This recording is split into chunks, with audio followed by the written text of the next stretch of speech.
Shalom, selamat bertemu kembali dalam channel TWKK Jupiter Tinambunan. Firman Tuhan pada hari ini di hari yang ke-7 tahun 2025, tanggal 7 Januari 2025 adalah diambil dari kitab Mazmur pasal 103 ayat yang ke-13 dengan perikop kasih Allah. Pujilah Allah, hai jiwaku. Itulah semacam perikop pada hari ini. Dan nats ayat inti dalam pasal 103 ayat 13 adalah sebagai berikut. Seperti Bapa sayang kepada anak-anaknya, demikian Tuhan sayang kepada orang-orang yang takut akan Dia. Itulah firman Tuhan pada hari ini. Dan bacaan pagi diambil dari kitab Yosua pasal 5 ayat 13 sampai dengan 15. Yosua dan seorang laki-laki yang bersenjata pedang. Bacaan malam diambil dari Roma pasal 1 ayat 24 sampai dengan 32. Ini tetap membuat perikop kesalahan manusia.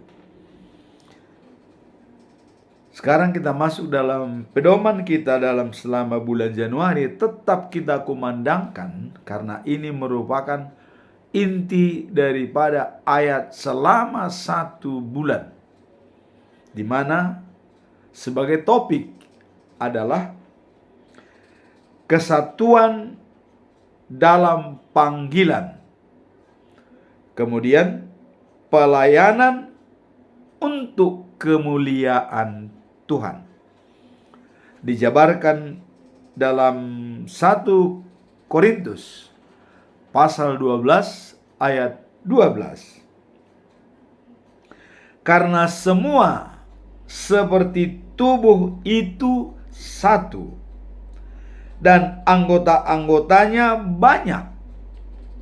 Dan segala anggota itu sekalipun banyak merupakan satu tubuh.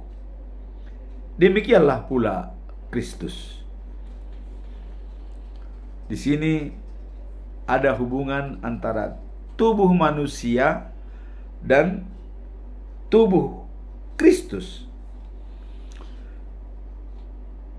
Tubuh manusia terdiri dari panca indera, yaitu adanya 5 fungsi di dalam tubuh. Pertama adalah pendengaran, telinga. Kedua adalah penglihatan, mata. Ketiga adalah penciuman, hidung. Dan keempat adalah pengecap, yaitu lidah. Dan yang kelima adalah kulit sebagai perasa. Kelima indera tersebut punya fungsi masing-masing dan tidak bisa berkata tanpa aku yang lain tidak bisa jalan, tidak. Semuanya dalam satu konsepsi sistem, saling berhubungan, saling menentukan, saling mempengaruhi, saling mendorong antara yang satu dengan yang lain. Kemudian dalam alam sadar dikuatkan lagi dengan alam bawah sadar, yaitu pikiran kita, hati kita, dan dia berhubungan erat dengan jantung. Karena apa yang kita pikirkan itu diolah selama 24 jam dan jantung diberikan respon untuk memproses hasil tersebut. Dan tidak pernah istirahat. Misalnya jantung, saya beristirahat dulu 1 jam. Tidak bisa. Dia bekerja dalam 24 jam. Inilah digambarkan tubuh manusia seperti Kristus. Karena semuanya tidak ada istilah inferior dan superior. Artinya ini lebih rendah tingkatannya atau ini lebih hebat. Tidak. Tapi semua adalah dalam satu kesatuan untuk menghidupkan manusia. Demikian juga tubuh Kristus. Tubuh Kristus dianonimkan adalah gereja. Bagaimana gereja ini merupakan tubuh Kristus? Karena disitulah perkumpulan daripada semua jemaat, segala etnis, latar belakang pendidikan, latar belakang pengetahuan, ya, dan di sana bergabung menjadi satu kesatuan antara parhalado, pendeta, penatua, diakones, ya, dan mereka sebagai imam, dan juga dengan anggota jemaat, dan juga dengan pemusik, dan juga dengan kor-kor yang tergabung dalam gereja tersebut. Ini adalah satu kesatuan yang bergabung jadi satu untuk menuju tujuan yang sama, memuliakan Tuhan di dalam tubuh Kristus atau gereja. Dia anonimkan sebagai tubuh Kristus. Nah, kita melihat kedua masalah ini adalah tubuh manusia, anggotanya banyak, tapi satu tujuan, mencapai tujuan daripada tubuh itu sendiri. Dan di dalam komunitas gereja banyak anggota perangkat dan punya satu tujuan, itu menyembah dan memuliakan Tuhan. Nah, di sini ada istilah daripada Eporus kita, pendeta Dr. Victor Tinambunan mengatakan bahwa tidak ada istilah dalam gereja atau dalam tubuh Kristus superhero atau superior atau inferior. Tapi yang ada adalah super team dalam konsepsi sistem. Dan kuncinya katanya adalah kompak. Jadi dengan kekompakan kita di dalam bergereja, di dalam berumah tangga dan keluarga, akan terjadi sinergi positif. Ya. Jadi bisa menghasilkan energi yang baik dan bersinergi. Nah, sehingga dengan kata Stephen Covey mengatakan celebration different. Kita harus mampu merayakan perbedaan di dalam gereja supaya bisa mewujudkan sinergi. Apabila kita tidak bisa menghargai perbedaan atau mengatakan si Anu lebih hebat, si B karena uangnya banyak dia lebih jago, ini harus dihilangkan. Baik yang punya uang banyak atau punya uang sedikit, semua adalah mempunyai satu tujuan, menyembah Tuhan. Pernah ada kata-kata Tuhan Yesus di depan gereja. Dia melihat persembahan yang diserahkan oleh orang kaya dan seorang yang miskin.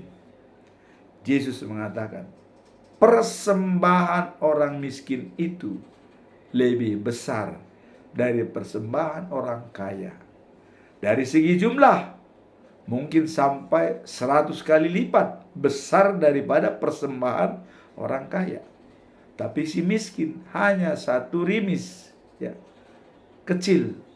Tapi itu kata Yesus lebih besar. Jadi kenapa dikatakan itu lebih besar?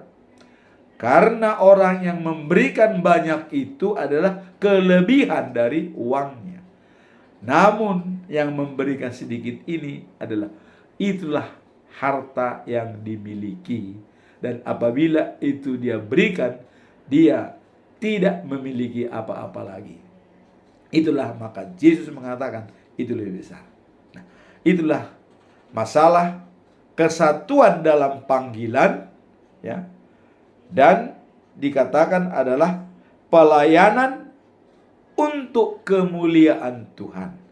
Jadi apapun fungsi kita di dalam rumah Tuhan, kecil, besar, tidak dilihat dari fungsi dan besar kecil, tetapi dilihat ketulusan hati dalam melayani Tuhan. Sekarang kita masuk dalam perikop hari ini, ya. Perikop hari ini diambil dari kitab Mazmur pasal 103 ayat 13. Seperti seorang bapa mengasihi anak-anaknya, begitulah Tuhan mengasihi orang yang takwa kepadanya. Jadi kasih Allah sama seperti kasih seorang tua kepada anak-anaknya. Sekarang kita melihat apa makna dan pesan moral dari perikop ini. Mari kita lihat. Makna daripada perikop ini adalah mengungkapkan, ya, betapa besar kasih sayang Tuhan kepada umatnya. Diibaratkan seperti kasih sayang seorang ayah kepada anak-anaknya. Inilah maknanya. Artinya supaya lebih jelas pada pikiran kita, bagaimana bapak mengasihi anaknya. Bagaimana kalau ada permintaan anaknya yang saat dibutuhkan, apakah bapaknya memberi atau menolak atau menunda? Seperti itulah Tuhan, ya.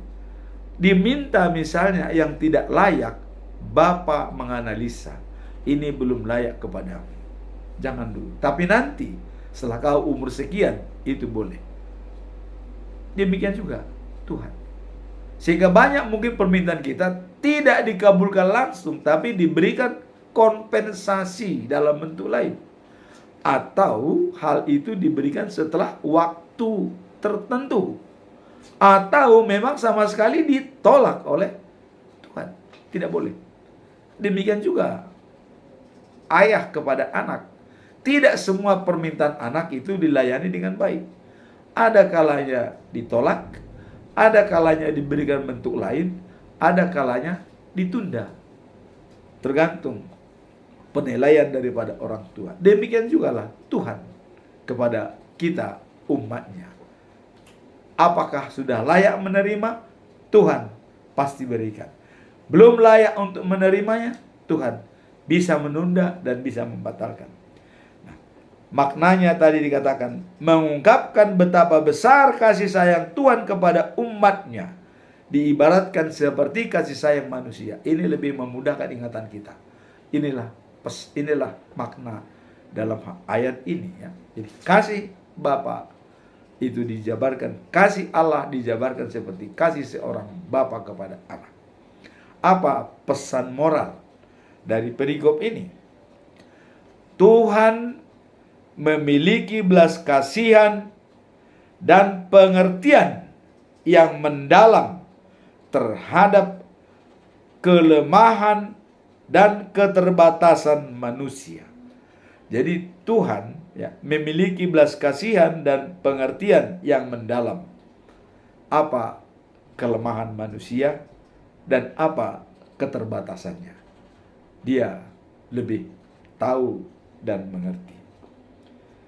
Nah, inilah karakter daripada Tuhan. Dan kasihlah karakter Tuhan. Kalau kita lihat dalam Mazmur 89 ayat 14, keadilan dan hak adalah dasar tahtamu, katanya. Kasih dan setia mendahuluimu. Jadi keadilan dan hak adalah dasar tahta. kerajaan, tapi kasih serta setia yang mendahulunya. Karakter Allah sebagai kasih tidak terpisahkan dengan keadilan Allah. Jadi keadilan dan kasih harus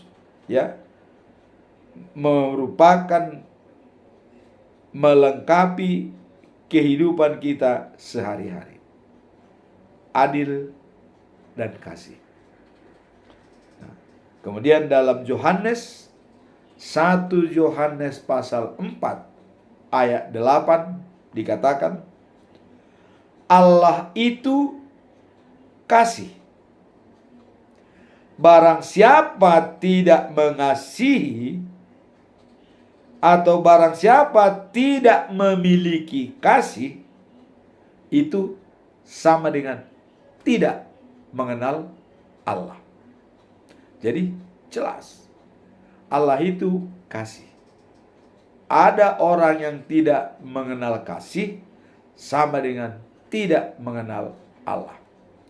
Nah, kemudian dalam 1 Petrus 4 ayat 8 dikatakan bahwa kasih menutupi banyak dosa. Nah, kemudian 1 Korintus 13 ayat 13 dikatakan bahwa kasih, Korintus 13 ayat 13, ada 3 yang besar dalam hidup ini, yaitu adalah pengharapan, iman, dan kasih.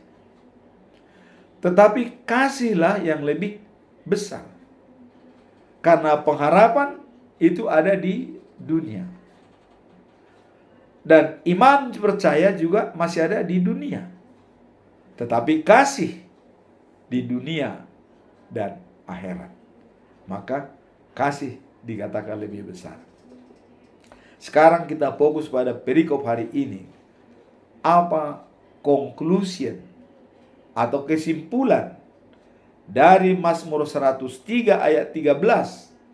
Seperti seorang bapa mengasihi anak-anaknya, begitulah Tuhan mengasihi orang yang takwa kepadanya. Apa kesimpulan kita mengenai hal ini? Kita mencoba membuat 3 pertanyaan yang harus kita jawab. Pertanyaan pertama, bagaimana cara seseorang dapat merasakan kasih Tuhan yang mendalam di tengah-tengah yang dihadapi dalam hidup, yang di tengah-tengah menghadapi tantangan yang sangat berat di dalam hidupnya? Bagaimana dia bisa merasakan kasih yang mendalam di tengah-tengah tantangan yang dihadapi dalam hidup? Ini yang perlu kita permasalahkan. Nah, dalam situasi sulit, keyakinan akan keberadaan dan kasih Tuhan dapat memberikan penghiburan dan kekuatan yang dibutuhkan. Nah, jadi dalam situasi sulit, keyakinan akan keberadaan dan kasih Tuhan dapat memberikan penghiburan. Jadi kalau kita dalam situasi sulit, ada keyakinan kita bahwa badai pasti berlalu, dan kasih Tuhan akan meliputi di dalam diri kita. Dalam Mazmur 34 ayat 18 dikatakan, Tuhan dekat kepada orang-orang yang patah hati, dan Ia menyelamatkan orang-orang yang remuk jiwanya. Jadi patah hatinya, remuk jiwanya. Ini orang seperti ini sudah sulit mengasihi Tuhan. Karena Yesus mengatakan, hukum yang utama dan pertama adalah cintailah Tuhan Allahmu dari segenap hatimu, dari segenap jiwamu, dari segenap kekuatanmu, dan dari segenap akal budimu.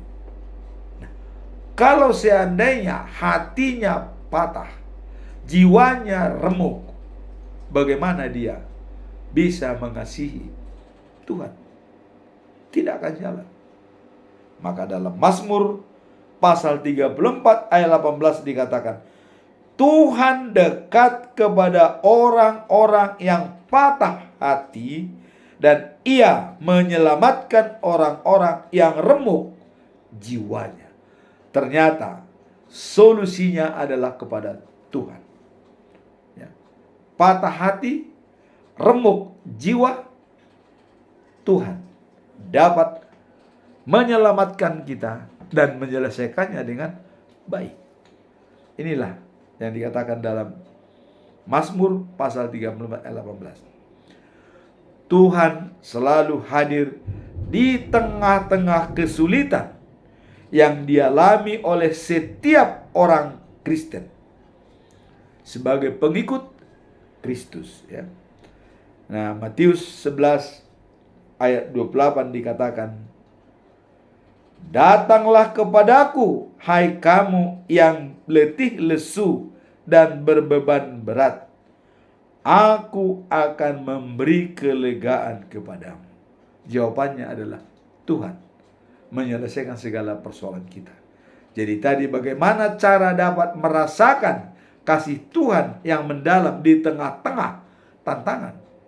Datanglah kepadanya. Dia akan membuat kelegaan pada kita. Nah, kemudian conclusion yang kedua, kesimpulan kedua dalam perikop ini. Apa yang dapat dilakukan untuk memperkuat hubungan kita dengan Tuhan sebagai Bapa yang penuh kasih dalam kehidupan sehari-hari? Jadi hubungan kita dengan Bapa dalam kehidupan sehari-hari, apa yang harus kita lakukan? Apa yang harus kita buat? Nah, dengan memahami dan merasakan kasih-Nya, kita dapat terus menjaga kedekatan dengannya dalam setiap aspek kehidupan kita, terutama pada usia lanjut. Nah, ini dikhususkan kepada orang yang sudah berusia lanjut, ya, seperti saya di atas 70 tahun. Ya. Jadi apa yang dapat dilakukan untuk memperkuat hubungan kita dengan Tuhan sebagai Bapa? Dengan memahami dan merasakan kasih-Nya. Kalau kita sudah memahami dan merasakan kasih-Nya, bahwa kita bisa bernapas, kita bisa hidup, adalah atas anugerah Tuhan. Kita tidak bisa berdiri sendiri tanpa campur tangan oleh Tuhan. Nah, sehingga kita, ya, terutama pada usia lanjut, kadang-kadang kita mungkin sudah merasa ditinggalkan oleh Tuhan, karena juga saudara-saudara atau teman-teman lama kita atau anak kita bahkan mungkin meninggalkan kita, tidak lagi bersahabat dengan kita. Tapi hanya satu sahabat yang sejati, yaitu Tuhan yang penuh dengan kasih. Kasih-Nya kekal dan abadi. Walaupun dalam usia kita yang sudah lanjut, mungkin ada juga anak-anak, lebih baik ini diserahkan ke panti jompo daripada dirawat di rumah, ya, karena sudah mulai pikun, sudah tidak bisa lagi mengurus diri sendiri, ya. Banyak orang tua yang mungkin sudah tidak peduli lagi dengan orang tua yang sudah lanjut usia. Namun ditekankan dalam ayat ini, memahami dalam usia lanjut hanya Tuhan yang bisa membantu kita sampai kita menutup mata di dunia ini.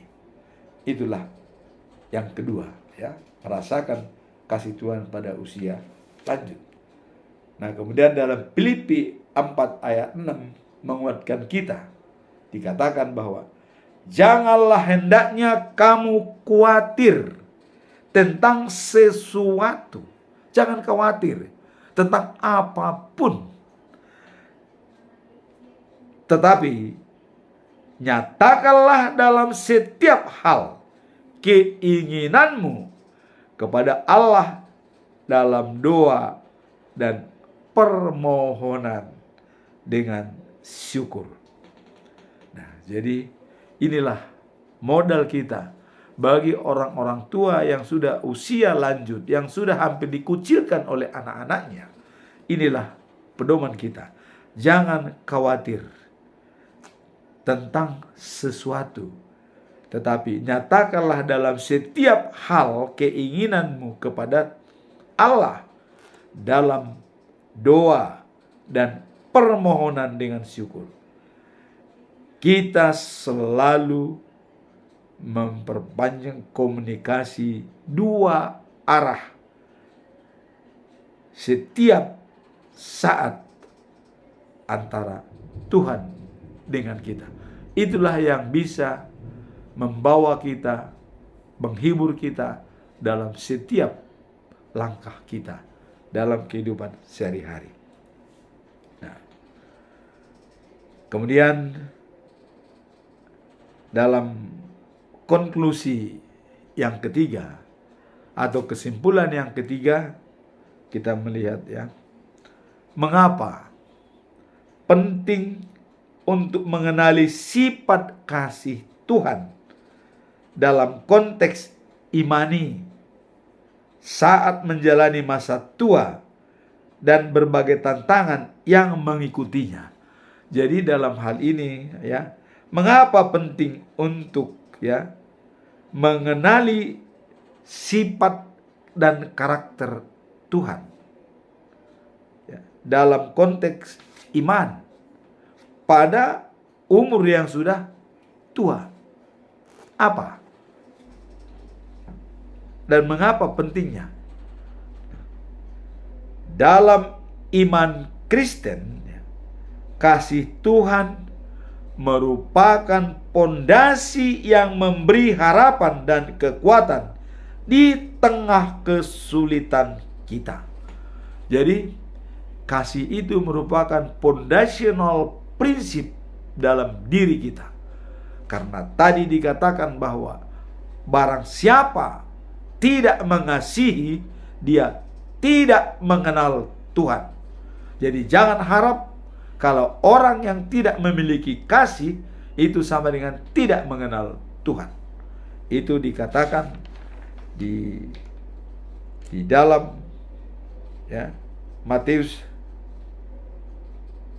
Yohanes 1 Yohanes 4 ayat 8 ya. Jadi dikatakan dalam 1 Yohanes pasal 4 ayat 8. Allah itu kasih. Barang siapa tidak mengasihi ya atau memiliki kasih tidak mengenal Allah. Jadi jelas dikatakan 1 Yohanes pasal 4 ayat yang ke-8.